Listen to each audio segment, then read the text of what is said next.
Hello जी, राधे राधे। तो आइए friends, नमस्कार सभी को। तो मैं आप सभी के लिए एक और कहानी लेकर आई हूँ रोज की तरह। तो आइए फ्रेंड्स, शुरू करते हैं। तो बोलिए जय शनिदेव महाराज की जय। आइए शुरू करते हैं। सूर्य देव के पुत्र शनिदेव को न्याय और कर्म का देवता माना गया है। शनिदेव शनिवार को शनि प्रदोष व्रत और शनि अमावस्या ऐसे अवसर हैं जब शनिदेव को प्रसन्न किया जा सकता है। व्यक्ति के अच्छे बुरे कर्मों का फल देना शनिदेव के हाथ में होता है। किसी भी व्यक्ति की कुंडली में शनि की दशा खराब होना सुनना ही व्यक्ति घबरा जाता है। 9 ग्रहों में से शनि को गुस्सैल और कोर माना गया है, लेकिन ऐसा हर व्यक्ति के साथ नहीं होता। शनिवार के दिन शनिदेव जिस पर अपनी कृपा बरसाते हैं उसे धन की कमी नहीं होने देते। ज्योतिष शास्त्र के अनुसार शनि महाराज किसी भी राशि में 30 दिन से ज़्यादा नहीं रहते हैं। भगवान शिव में न्यायाधीश का काम 9 ग्रहों में से शनिदेव को सौंपा है। पुराणों में शनिदेव की जन्म की कई कथाएं मौजूद हैं, जिसमें सबसे अधिक प्रचलित कथा स्कंद पुराण के काशी खंड में मौजूद है। कथा के अनुसार सूर्यदेव का विवाह राजा दक्ष की पुत्री संध्या के साथ हुआ था।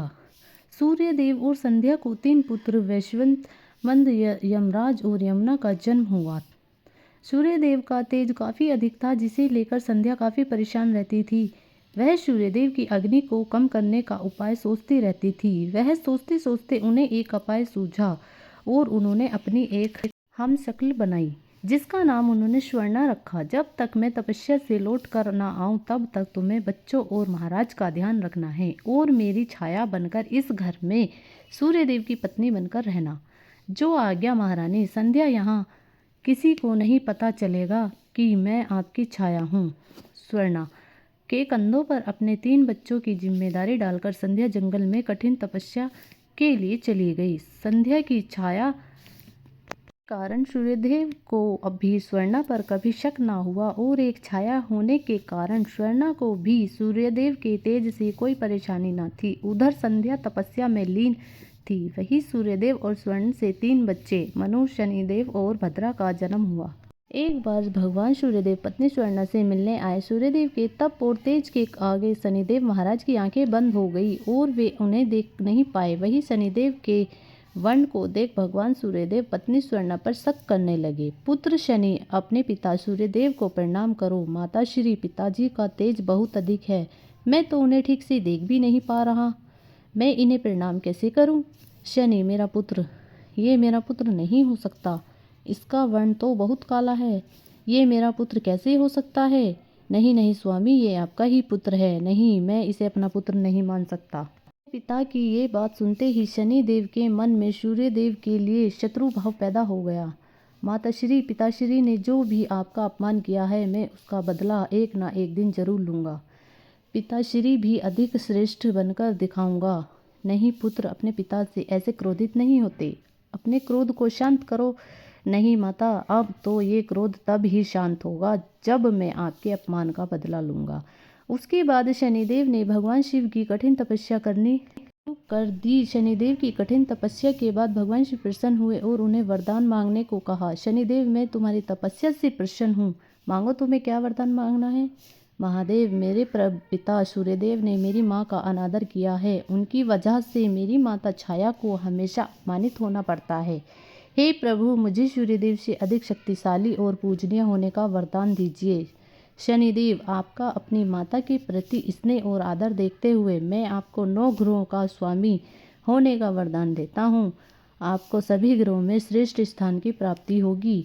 इसके पश्चात शनिदेव को 9 ग्रहों में श्रेष्ठ स्वामी की प्राप्ति हुई। न्यायप्रिय शनिदेव की क्रूर दृष्टि से सब डरते हैं, लेकिन पौराणिक कथाओं के अनुसार शनिदेव की पत्नी श्राप के कारण उन्हें वक्र दृष्टि का नकारात्मक प्रभाव लोगों पर पड़ने लगा। हालांकि सब शनिदेव के गुस्से से डरते हैं, लेकिन स्वयं शनिदेव अपनी पत्नी के गुस्से के शिकार हो चुके हैं। शनिदेव की पत्नी नीलमंदा के श्राप के कारण ही शनिदेव को वक्र दृष्टि से लोगों पर दुष्प्रभाव होता है। किंतु शनिदेव की पत्नी ने उन्हें श्राप क्यों दिया था, इस पर एक प्राचीन कथा लिखित है। एक बार शनिदेव ध्यान में मग्न थे और तपस्या कर रहे थे। तभी उनकी पत्नी नीलमंदा उनके पास आती है, उन्हें प्रेम से रिझाने की कोशिश करती है, परंतु शनिदेव अपनी पत्नी पर कोई ध्यान नहीं देते और ध्यान में मग्न रहते हैं। वे अपनी तपस्या में लीन रहते हैं, उन पर अपनी पत्नी के प्रेम का कोई प्रभाव नहीं पड़ता। नीलमंदा ने शनिदेव को अपने सौंदर्य से रिझाने की खूब कोशिश की, परंतु शनिदेव की तपस्या भंग नहीं हुई। तो गुस्से में नीलमंदा ने शनिदेव को श्राप दिया, मैं आपको इतनी देर से मनाने की कोशिश कर रही हूँ, किंतु आप हैं कि अपनी तपस्या में लीन बैठे हैं।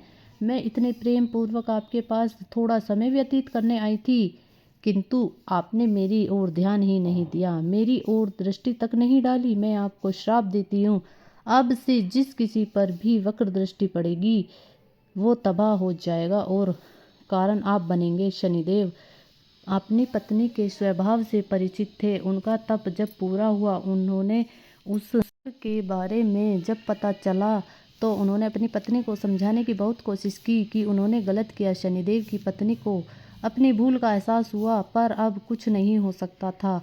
वो श्राप दे चुकी थी, परंतु शनिदेव की पत्नी ने कहा कि श्राप तो मैं वापस नहीं ले सकती, परंतु ये जरूर कह सकती हूँ कि जब भी कोई भक्त निस्वार्थ भावना से पूरे विश्वास के साथ शनिदेव की पूजा और आराधना करेगा, उस भक्त पर शनिदेव की कृपा बनी रहेगी और उस व्यक्ति के जीवन में सुख शांति का वास होगा। तभी फिर शनिदेव न्यायप्रिय राजा भी बन गए।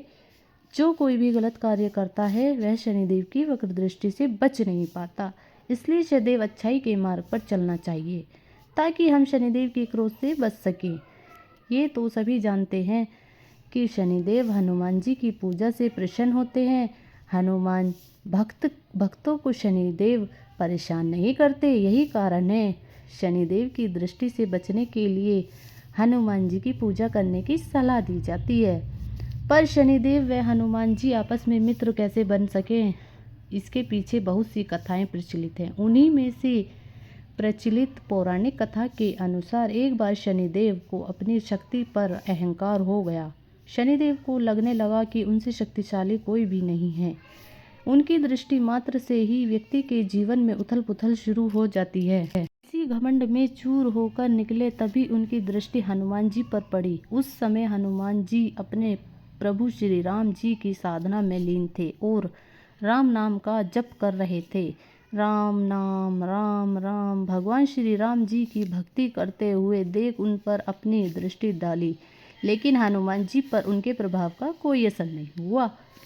शनिदेव क्रोधित होकर उन्होंने हनुमान जी को ललकारा, हे बालक, देख तेरे सामने कौन खड़ा है। हनुमान जी ने शनिदेव पर कोई ध्यान नहीं दिया और उनकी भक्ति में लीन थे। शनिदेव ने सभी प्रयास कर लिए, लेकिन हनुमान की जी पर कोई प्रभाव नहीं पड़ा। जो शनिदेव का क्रोध 7वें आसमान पर चढ़ा, जो अपने क्रोध में आकर शनिदेव ने एक बार फिर प्रयास किया और बोले, हे बालक, आंखें खोल, मैं शनिदेव तेरी सुख शांति को नष्ट करने आया हूँ। इस संसार में ऐसा कोई नहीं जो मेरा सामना कर सके। क्या तुम मुझ जैसे शक्तिशाली को देखकर बिल्कुल भी विचलित नहीं हो रहे? क्या तुम मेरी शक्तियों को नहीं जानते? शनिदेव को पूरा विश्वास था कि हनुमान जी भयभीत हो जाएंगे और क्षमा मांगेंगे, लेकिन ऐसा कुछ नहीं हुआ। बहुत प्रयास करने पर हनुमान जी सहज भाव से बोले, महाराज, आप कौन हैं और इस तरह से कोलाहल करके मेरी पूजा में विघ्न क्यों डाल रहे हैं? मैं तुम्हें अपना परिचय पहले ही दे चुका हूँ, पर शायद तुमने ध्यान नहीं दिया। अब तुम्हें इसका दंड अवश्य मिलेगा। मैं अभी इसी समय तुम्हारी राशि में प्रवेश करने जा रहा हूँ, तब समझ में आएगा मैं कौन हूँ। हे शनिदेव, आप कहीं और जाएं और मुझे अपने प्रभु का स्मरण करने दें। कृपया करके मेरी साधना में विघ्न उत्पन्न करने की चेष्टा ना करें। हनुमान जी की यह बात सुनकर शनिदेव को क्रोध और भी बढ़ गया। उन्होंने हनुमान जी की भुजा पकड़ ली और तरफ खींचने लगे।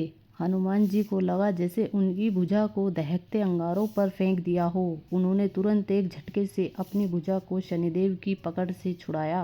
इसके बाद शनिदेव ने विकराल रूप धारण कर उनकी दूसरी बाह को पकड़ने की कोशिश की, तो हनुमान जी को भी क्रोध आ गया। उन्होंने अपनी पूंछ में शनिदेव को लपेट लिया। मैंने आपसे कहा था कि आप मेरी पूजा में विघ्न ना डालें, पर आपने मेरी बात को नहीं सुना। अब जब तक मैं प्रभु श्री राम की आराधना करता हूँ तब तक आप मेरी पूछ में बंधे रहेंगे, ताकि आप मेरी पूजा में विघ्न ना डाल सकें। हे वानर, तुम तो क्या, तुम्हारे प्रिय श्री राम भी मेरा कुछ नहीं बिगाड़ सकते। शनिदेव की ये बात सुनकर हनुमान जी को अत्यंत क्रोध आ गया।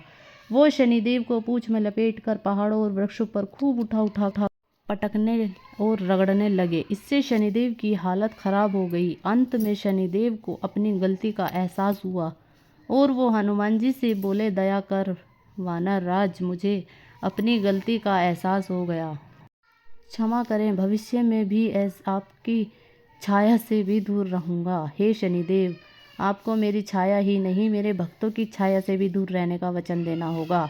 मैं वचन देता हूँ, जो भी भक्त आपकी पूजा करेगा उसको मेरे कारण कोई भी हानि नहीं होगी। मेरे घाव बहुत पीड़ा दे रहे हैं। हे शनिदेव, घबराइए मत, ये घाव मेरे दिए हुए हैं, इसलिए इन घावों की पीड़ा भी मैं ही दूर करूँगा।